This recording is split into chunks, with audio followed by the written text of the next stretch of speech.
एक बार फिर से आप सभी का स्वागत है।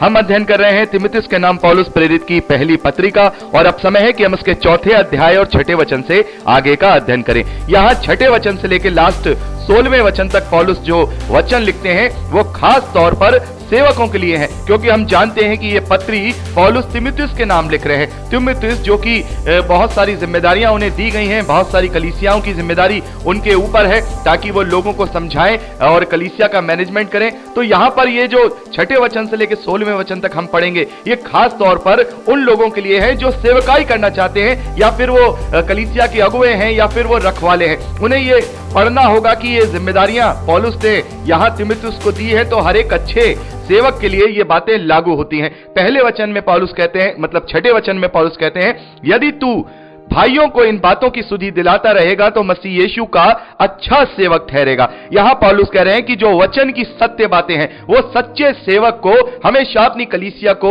बताते रहना चाहिए, उन्हें सत्य से अवगत कराना चाहिए। ऐसा ना हो कि कलीसिया की खुशी के लिए ही हम वहां बातें करें, क्योंकि बहुत सारे ऐसे प्रचारकों को मैं देखता हूं, कलीसिया के अगुओं को मैं देखता हूं, जिनकी छोटी कलीसियाएं होती हैं, वो अपने कलीसियाओं के सदस्य की इच्छा के अनुसार अपने शिक्षाओं को वहां देते हैं। यदि कलीसिया ये चाह रही है कि वहां आराधना स्तुति होनी चाहिए तो वो एक एक घंटे 2-2 घंटे आराधना स्तुति ही कराते हैं, वो कोई वचन की बात नहीं करते। अगर कलीसिया ऐसी है कि वो केवल आशीष के वचन सुनना चाहती है तो वो केवल आशीष के वचन ही उन्हें देते हैं।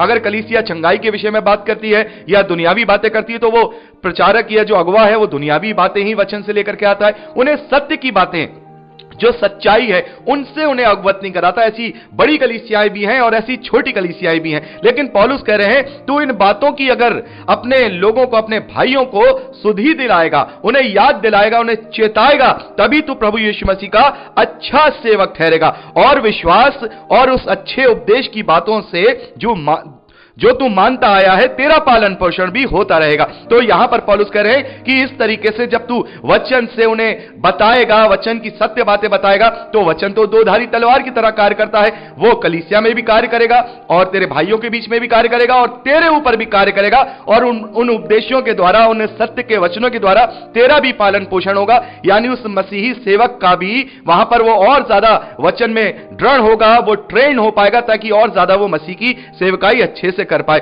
यहां 7वें वचन में पौलुस लिखते हैं, पर अशुद्ध और बुढ़ियों की सी कहानियों से अलग रहे और भक्ति की साधना कर, क्योंकि देह की साधना से कम लाभ होता है पर भक्ति सब बातों के लिए लाभदायक है, क्योंकि इस समय के और आने वाले जीवन की भी प्रतिज्ञा इसी के लिए है। मेरे प्यारे भाई बहनों, यहां पर पौलुस बहुत ही खास बात लिख रहे हैं, अशुद्ध और बुढ़ियों की सी कहानियों से अलग रहे। बहुत सारे जो सेवक होते हैं वो सही रीति से शिक्षा नहीं लेते हैं, पूरी रीति से पवित्र आत्मा का अध्ययन नहीं करते हैं। यहां से सुन लिया, वहां से सुन लिया, उस प्रचारक ने कहा, उस प्रचारक ने कहा, उसकी गहराई को जाने बिना ही वो अपने संदेश को कलीसिया में कन्वे कर देते हैं। लेकिन यहां पर पौलुस ने जो कहा है, बूढ़ियों की सी कहानियों पर मन मत लगाओ।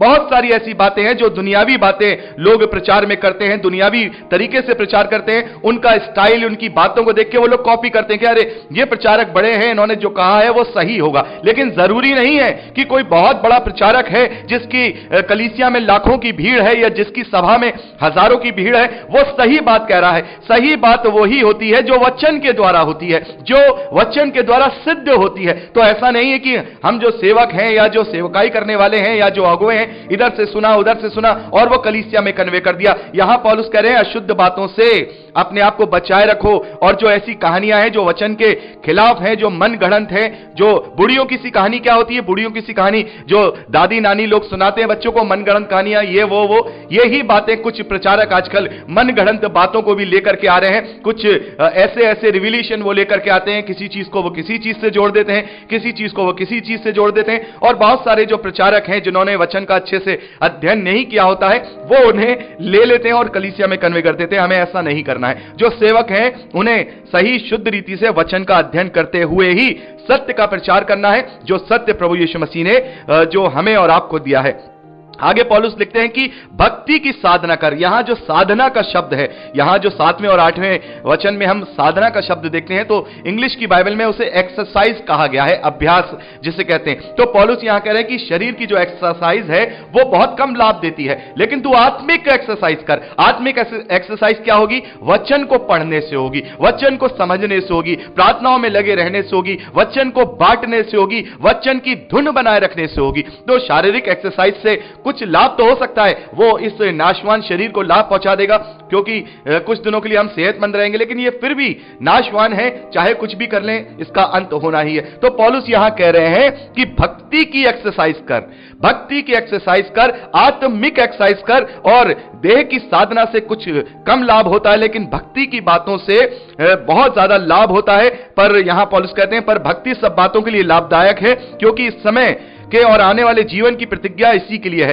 पौलुस कह रहे हैं कि जब हम आत्मिक रूप से अपने आप को प्रबल करेंगे, दृढ़ करेंगे, और ये मसीही विश्वासियों के लिए भी लागू होती है बात कि यदि हम अपने आप को आत्मिकता में प्रबल करेंगे, आत्मिकता में बढ़ाएंगे, तो ये जो हमारी ये दुनिया है, इसके लिए भी हमारे लिए लाभदायक होगी। और वो प्रतिज्ञा जिसके लिए हम जी रहे हैं, जिस आशा के लिए हम जी रहे हैं, उसके लिए भी लाभदायक ठहरेगी। 9वें वचन में पौलुस कह रहे हैं ये बात सच और हर प्रकार से मानने योग्य है, क्योंकि हम परिश्रम और यत्न इसलिए करते हैं कि हमारी आशा उस जीवते परमेश्वर पर है जो सब मनुष्यों का और निज करके विश्वासियों का उद्धार करता है। तो हमें उसी प्रतिज्ञा के अनुसार अपने जीवन में कार्य करना है। शारीरिक बातों में या सांसारिक बातों में ज्यादा नहीं उलझना है। और जो मसीही विश्वासी, जो सेवक हैं, जो लोगों को सांसारिक और चंगाइयों में और इसमें फंसाते हैं, उन्हें ये बात अपनी कलीसिया में कन्वे करनी होगी और खुद भी उसको अपने आप को मानना होगा कि नहीं, हम जो ये जीवन जी रहे हैं ये असली जीवन नहीं जी रहे हैं,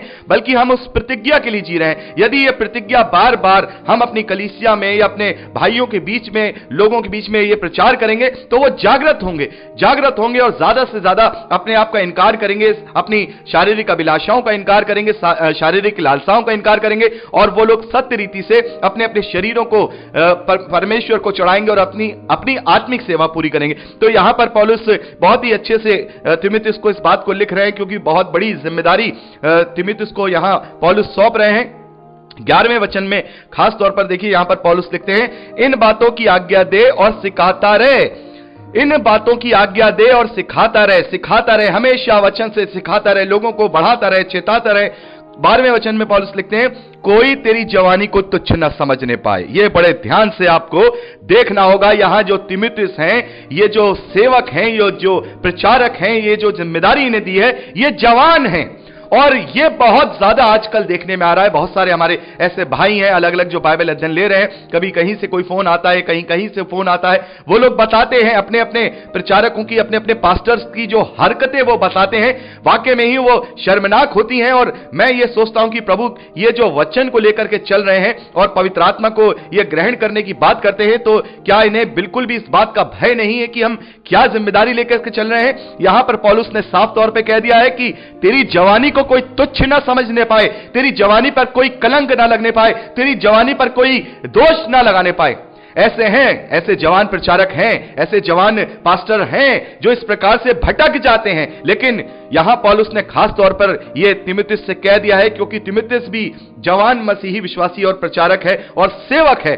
तो पौलुस ने कह दिया है कि अपनी जवानी को संभाले रखना, अपने आप को भटकने मत देना, क्योंकि तुझ पर कोई दोष न लगाने पाए। तो मेरे प्यारे भाई बहनों, ये जो जवान प्रचारक होते हैं या जो अगुवे होते हैं, कभी कभी ये अपने जीवन में ऐसी बातें कर जाते हैं कि वो शर्मनाक हो जाती हैं, कलीसियाओं में शर्मनाक हो जाती हैं। बिल्कुल अभी ये किस्सा है, अभी ही कल मेरे भाई का एक फोन आया कि वहां पर इस प्रकार का, वहां उस प्रचारक ने ये किया, जो वहां का जो पास्टर था उसने चर्च के अंदर ही उसने एक लड़की के साथ गलत हरकत की। और देखी कितनी बड़ी शर्मनाक बात यहां पर देखने को मिलती है। तो जो प्रचारक हैं, जो अगुवे हैं, उन्हें अपनी इस जवानी पर कंट्रोल करना होगा ताकि लोग उसे तुच्छ न समझने पाए। बहुत बड़ी यहां पर हर एक बात पौलुस ने यहां पर अच्छे से लिखी है, क्योंकि पवित्र आत्मा से होकर के वो ये बातें लिख रहे हैं। तो मुझे और आपको इन बातों का खास तौर पे ध्यान रखना होगा। जो मसीही सेवक हैं, जो अगुवे हैं, या जो प्रचारक हैं, या जो फिर रखवाले या पास्टर हैं।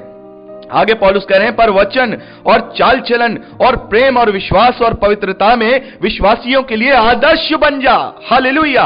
जो प्रचारक हैं, जो अगुवे हैं, उन्हें आदर्श बनना है, वचन में चल करके उन्हें दिखाना है कि हम वचन में चलने वाले हैं, हमारा चाल चलन प्रभु यीशु मसीह में है, हम प्रेम करने वाले हैं, विश्वास और पवित्रता में विश्वासियों के लिए आदर्श बन। मसीही सेवकों को आदर्श बनना होगा, क्योंकि पौलुस कहते हैं कि जो सेवक हैं वो दुगने आदर के योग्य हैं, वो सम्मान के योग्य हैं। यदि हम अपने अंदर वो चीजें लेकर के नहीं आएंगे जो पवित्र आत्मा का फल है, वो शिक्षाएं और वो वचन अपने जीवन में लागू नहीं करेंगे, तो फिर हम कितना भी दूसरों को सिखाते रहें, दूसरों को समझाते रहें, उसका कोई भी लाभ नहीं होगा। क्योंकि जो सेवक हैं उन्हें आदर्श बनना है, कलीसिया का आदर्श बनना है, कलीसिया का जो अगुवा है उसे अपनी कलीसिया का आदर्श बनना है, ताकि वो अपने आप को पूरी रीति से जांचते हुए, वचन में चलते हुए, पवित्रता के साथ और अपनी जवानी को संभाले हुए विश्वासियों के लिए आदर्श बन जाए। 13वें वचन में पौलुस कहते हैं, जब तक मैं ना आऊं तब तक पढ़ने और उपदेश देने और सिखाने में लौलीन रहे। तो यहां पर सेवकों के लिए ये बात यहां पर लागू होती है कि जब तक प्रभु यीशु मसीह लौट के नहीं आ रहे हैं। खैर, यहां पर तो पौलुस ने अपने विषय में बात की है, लेकिन मैं इस बात को जोड़ रहा हूं।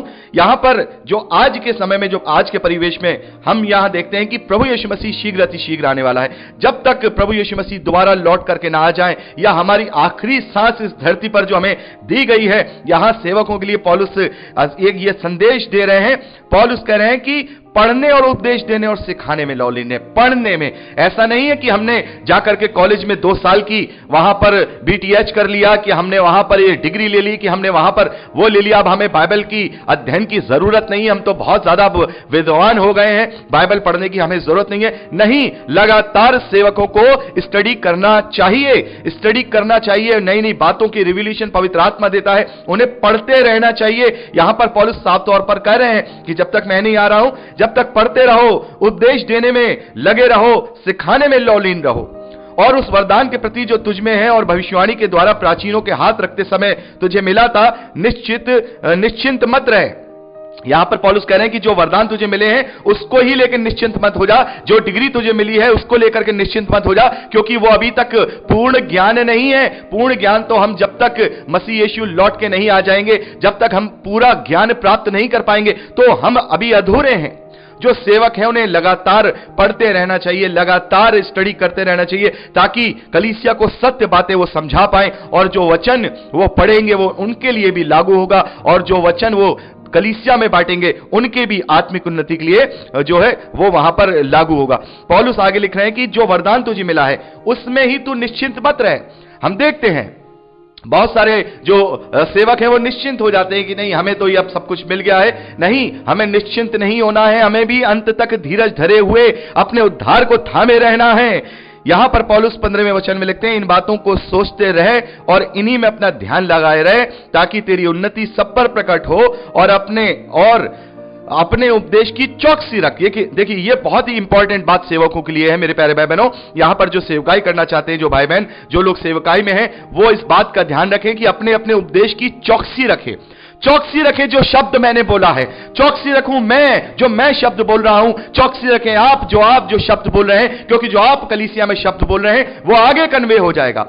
चौकसी करिए, यदि कोई गलत शब्द बोल दिया गया है या गलत तरीके से कोई व्याख्यान हो गई है, उसे तुरंत सुधारिए, क्योंकि पवित्र आत्मा निरुत्तर करता है। आत्मा में होकर पवित्र आत्मा हमें निरुत्तर करता है। हमें अपनी चौकसी करनी है, अपने उपदेशों की चौकसी रखनी है। हमें इस बात का ध्यान रखना है कि हमने कलीसिया से क्या कहा है, कहीं ऐसा तो नहीं कह दिया जिससे उनकी आत्मिक उन्नति में कोई कमी हो जाए, या फिर उनका आत्मिक जीवन नष्ट हो जाए, या फिर हम उन्हें कहीं ऐसा तो नहीं है कि भटकाने वाली बात कर दे रहे हैं। हमें चौकसी रखनी है उपदेशों पर खास तौर पर, और वो हम कब करेंगे? जब हम वचन का सही रीति से स्टडी करते रहेंगे। निश्चित नहीं हो जाएंगे कि हमने तो बीटीएच किया है, हमने तो डिग्री कर ली, हमने तो मास्टरेट कर लिया, हम तो वहां पर पीएचडी करके आए हुए हैं, हम तो बहुत कुछ जानते हैं।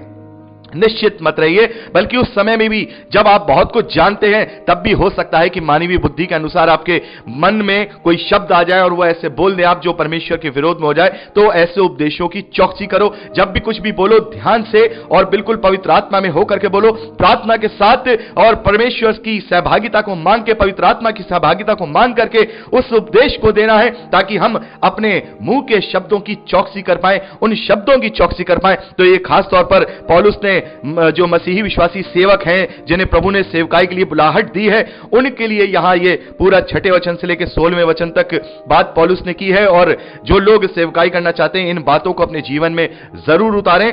16वें वचन में ये लास्ट वचन है, पौलुस लिखते हैं, अपनी और अपने उपदेश की अब चौकसी रख, अपनी भी और अपने उपदेश की भी चौकसी रख, इन बातों पर स्थिर रहे, क्योंकि यदि ऐसा करता रहेगा तो तू अपने और अपने सुनने वाले के लिए भी उद्धार का कारण होगा। तू अपने लिए भी उद्धार का कारण बनेगा, और जिनको तू सुना रहा है, तेरे सुनने वाले हैं, उनके लिए भी तू उद्धार का कारण बनेगा। इसलिए बहुत बड़ा रोल होता है एक मसीही प्रचारक का, बहुत बड़ा रोल होता है मसीही अगुवे का, बहुत बड़ा रोल होता है मसीही पास्टर का।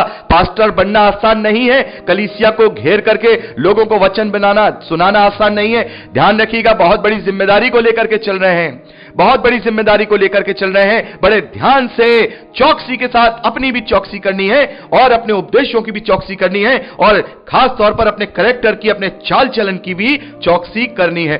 तो यहां पर हमने 4थे अध्याय का अध्ययन कंप्लीट कर लिया। प्रभु आप सबको आशीष दे। Praise the Lord. जय मसीह की।